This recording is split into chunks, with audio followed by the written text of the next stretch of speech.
Hey Mixers, welcome back to another NFL player props video.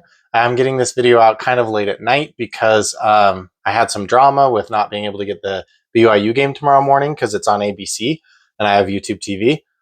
So I had to try and get some local channels. I had to go buy an antenna. That didn't work. Anyway, I tried a bunch of things. I'm very, very tired. This is a little bit of a longer video because I have a bunch of touchdown calls in here, plus all of my player props as well. So we'll get through it. It's probably going to be like 15 to 20 minutes. And then, of course, there will always be a cash prize giveaway. Now, in the Thursday video, there was not a cash prize giveaway because I just gave out altered lines, but let's go ahead and review those. Okay, so I gave you 3 altered lines and just said I was playing these 3 for a double up with 1 unit. And that is what I did. And so I lost that 1 unit, no big deal. But it doesn't count towards our game bets at all because they were just altered lines and not regular lines. So J.K. Dobbins over 49.5. He did have 77.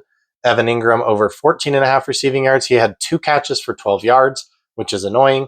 Brock Bowers over 44.5 receiving yards. He only had 1 catch for 31 yards. So obviously just a second catch would have gotten us there. I did not watch the game. It was very ugly though. I saw the score and I was watching some live play-by-plays here and there.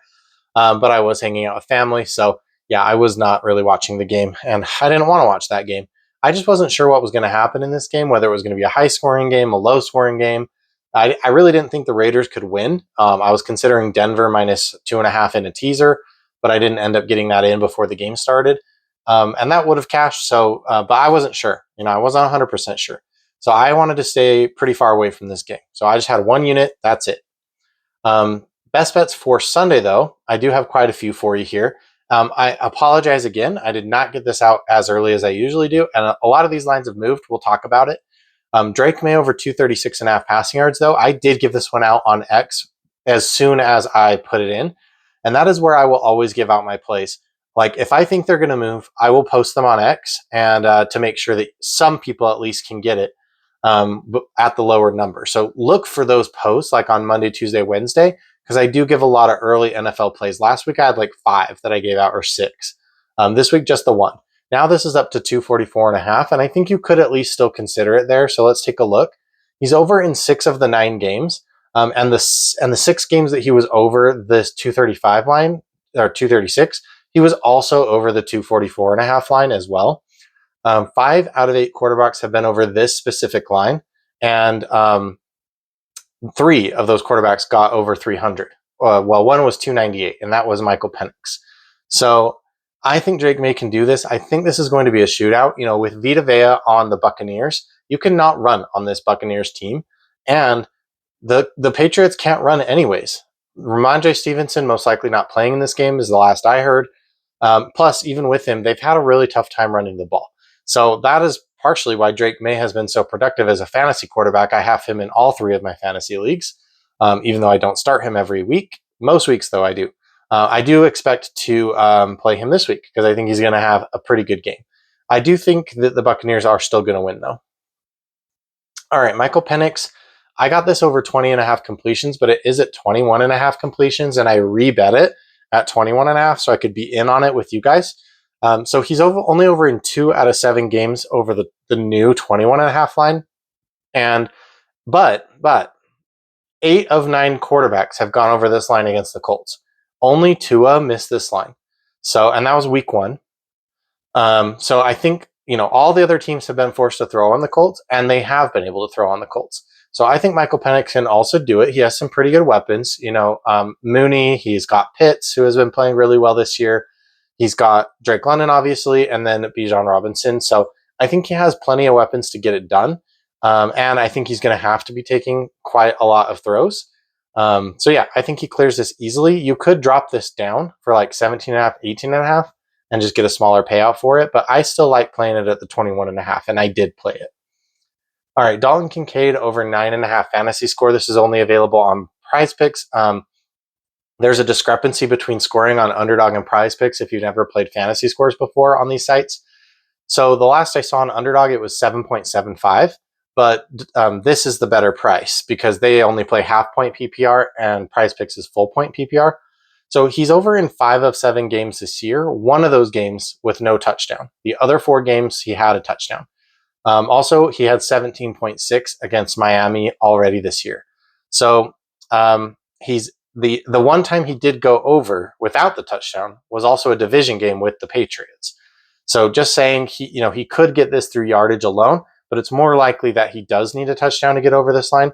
I just think, this is the spot where the Bills got up so badly on the Miami Dolphins last year that Josh Allen didn't even play the second half. So if they're going to go up like that, then a ton of people are going to be getting touchdowns here. And unless James Cook just gets like 3 touchdowns, which could happen.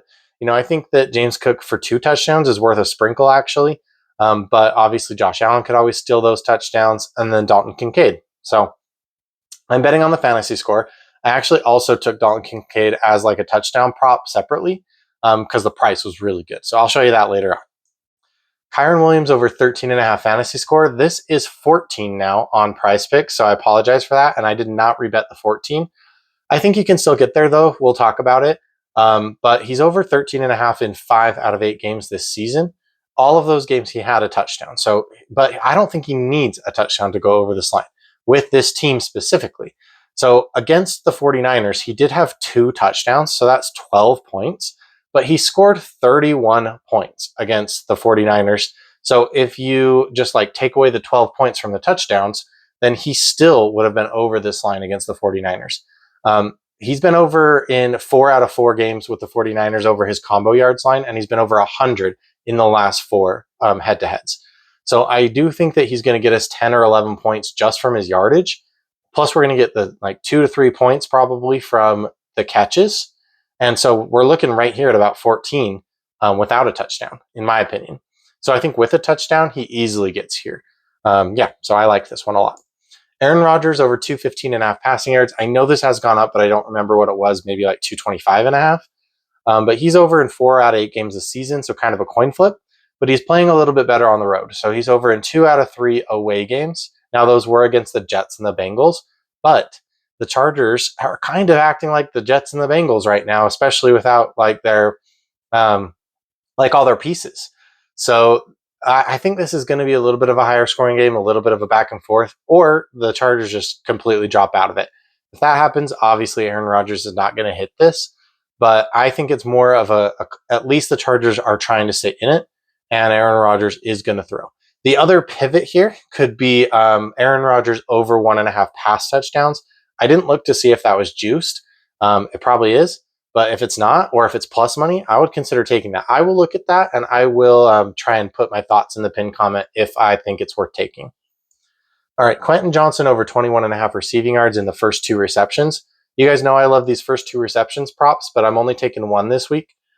He has been over this in 3 out of the last 5 games. His ADOT is 12. I did also want to show you his longest reception, which he's been over in 4 out of the last 5 and 6 out of 7 overall on the season. So he's been getting at least 1 long pass every game. Now, he is getting at least 2 catches in every game as well. I just like playing the first 2 receptions prop because it's a little safer than just taking the full game over a longest reception. But maybe you like that one better. The hit rate is better on it, so I just wanted to present both options to you. But the first 2 receptions one is the one that I will count for this channel. All right, 1 lean. Parker Washington over 42.5 receiving yards. He's over in the past 2 games, and he's basically the last man standing on the Jaguars. So I don't know who else they can throw to. Obviously, we're going to see a lot of people whose names we've never heard before catch the ball for the Jaguars this week. But I think Parker Washington can get his as well. Now, he's going up against the number 1 defense in the NFL, and that is the Texans. But I just think that there's no other choice but to throw it to this guy. So I have to take it. It's just a lean because of all of those things I just said. All right, touchdown calls. We'll go from least payout to biggest payout. Saquon Barkley, first of all, at plus 110. You never see Saquon at plus money for a touchdown, so I'll take it. And probably a lot of people are taking it. The books are this is probably a trap. But he's over in 5 out of the last 8 games, this season, which is pretty good, but only 50% in away games, and they are playing at Lambeau Field, where the Green Bay Packers just got embarrassed by the Carolina Panthers. So, and also, Green Bay did have a great game against the Detroit Lions in week 1, but they are a division team. And then they killed the Commanders as well, but also, as we know now, they're not a good team. So and then they lost to the Browns on the road. They just lost to the Panthers at home. I don't know if this Green Bay team is as good as we thought they were in week 1 and week 2. So Saquon has already gotten 2 and 3 touchdowns in 3 head-to-head games that they've had. All of those games were in Philly, though. Or one was in Brazil, the other 2 in Philly, but they have not played in Lambeau. So, but anyway, I just like the plus money on Saquon Barkley, on a guy who needs to get rolling if the Eagles want to go back to the Super Bowl, or even to win this game. So I like him to either through the air or on the ground get a touchdown this week for plus money.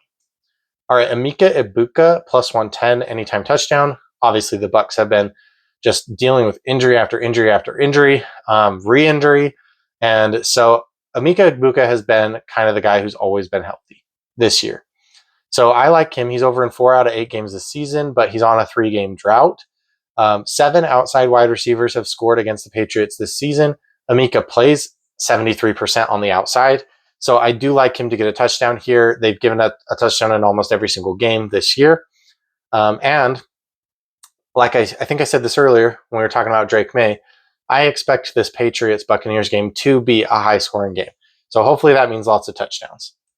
All right, Drake London plus 145 for an anytime touchdown against the Colts. So in Germany. So don't forget that. He's over in 3 of 7 games this season, which doesn't sound great, but he is over in 3 out of the last 4. So maybe Michael Penix and Drake London, as they play more games together, they're just getting a better rapport. And also, he should have had one in week 1 against the Buccaneers, but it was deemed not a touchdown. And then if you just look at his receptions chart, he does play in the slot and out wide. And he has a good matchup against the Colts. They're 32nd against the slot, 29th out wide. And so I think Drake London's in a good spot here. 4 outside wide receivers and 4 slot wide receivers have caught touchdowns against the Colts team. So I don't know if it's going to be outside or in the slot, but I think Drake London is a king at playing both. And so it's just a matter of, can Penix get him the ball? Now, Sauce Gardner most likely going to be on Drake London. So that's something to consider, because Sauce Gardner is a good player. So it's something to consider. I just liked the price. Now, it was at 125 on DraftKings. I found it at 145, I think, BetMGM. All right, Dalton Kincaid plus 250. Love the price. We're already in on his fantasy score, so we're kind of already betting on this anyways. But I wanted to get in for the plus 250 since I already think it can happen. So 5 tight ends have touchdowns against the Dolphins this year, including Dalton Kincaid in their earlier game. He's over in 4 out of 7 games this season. I basically scores a touchdown in every other game. So, I think it's a good coin flip for plus 250 odds. All right, the Saints have no players left. So they're putting 35-year-old men on the field. For plus 450, I think Taysom Hill is a good call for an anytime touchdown. He had only 1 this year, but only in 5 games played. So that's not bad. But last year, he had 6 touchdowns in 8 games played. And now they have no one to put on the field. So I think Taysom could play quarterback in this game. I think he could play running back in this game, fullback. I think he could play receiver. I think he could play tight end. I don't know how they're going to use him, but I know Taysom Hill's going to be on the field. And he's just been so good in the red zone that as a tool for them, that I can't see them not at least trying to get him the ball in the red zone. So plus 450. Love it. All right, JJ McCarthy plus 550 anytime touchdown. He had a rushing touchdown in 2 out of the 3 games that he played this season. Both of those games were division games, and both of those games were away games.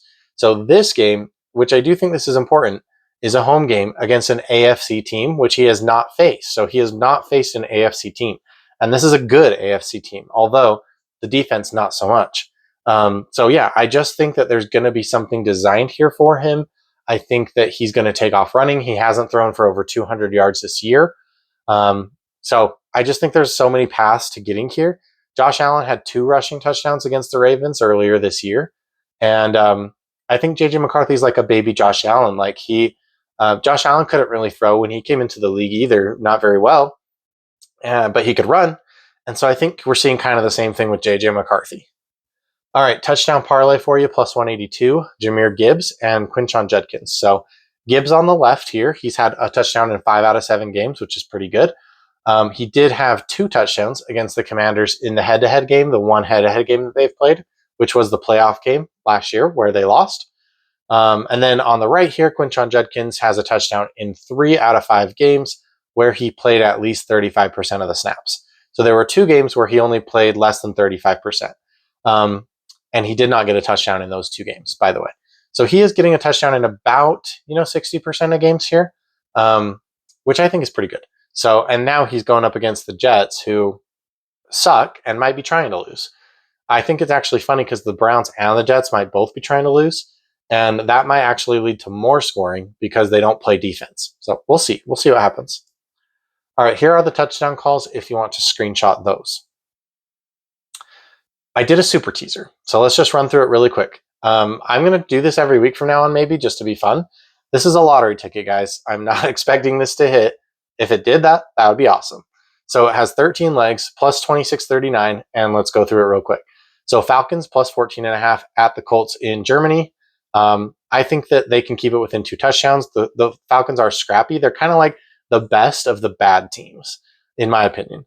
And also, they're tough to throw on. So Jonathan Taylor's going to have to run on them, and they're going to know that. So, I don't know. I just think that they watched what the Steelers did pressuring Daniel Jones last week. They're going to try and copy that.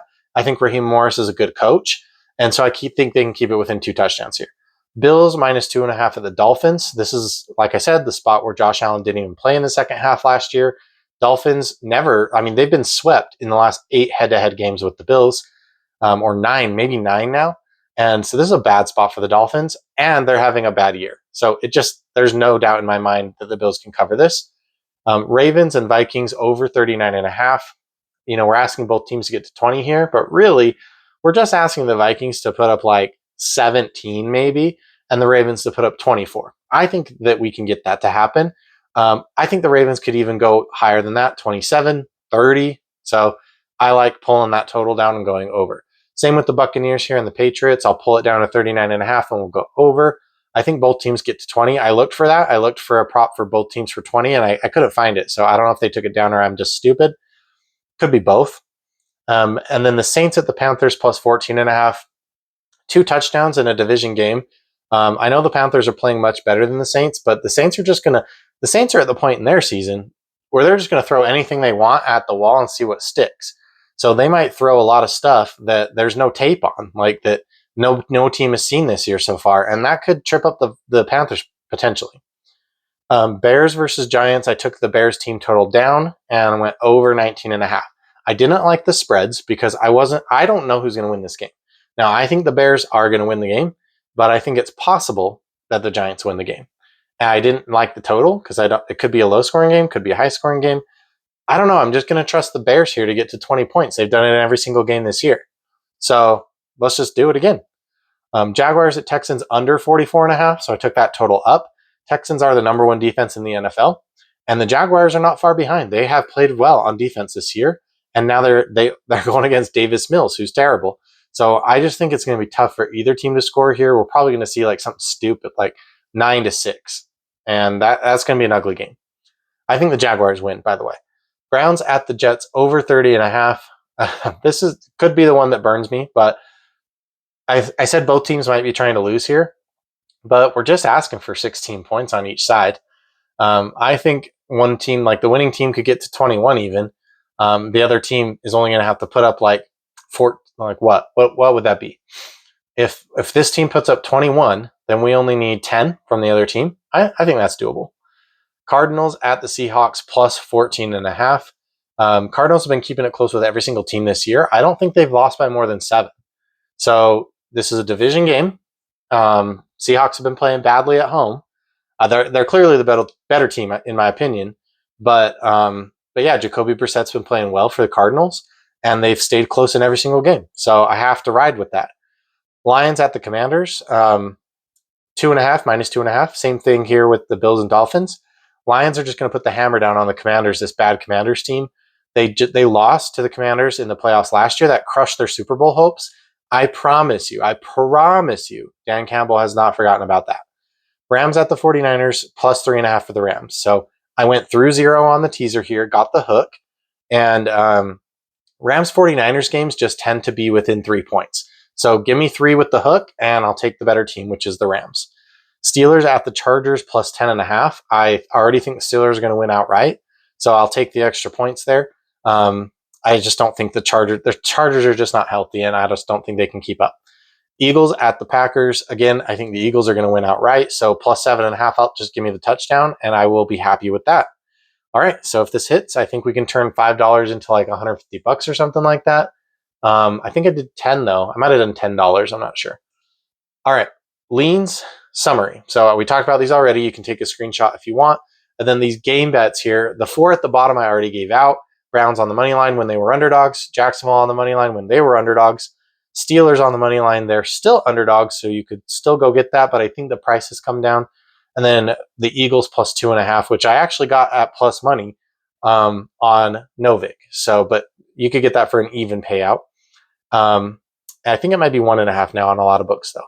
And then today I made this parlay, which is a little crazy, plus 371. But I think the Steelers and the Eagles are both going to win outright. So a crazy underdog moneyline parlay for a good payout.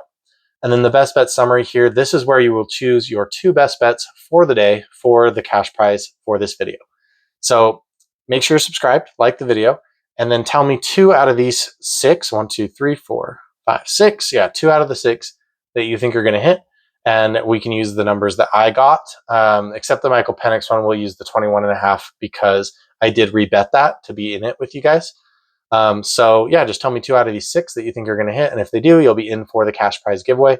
Sorry, the video was a little bit longer, but I tried to talk fast. Hopefully it wasn't too bad for you. Thanks, guys.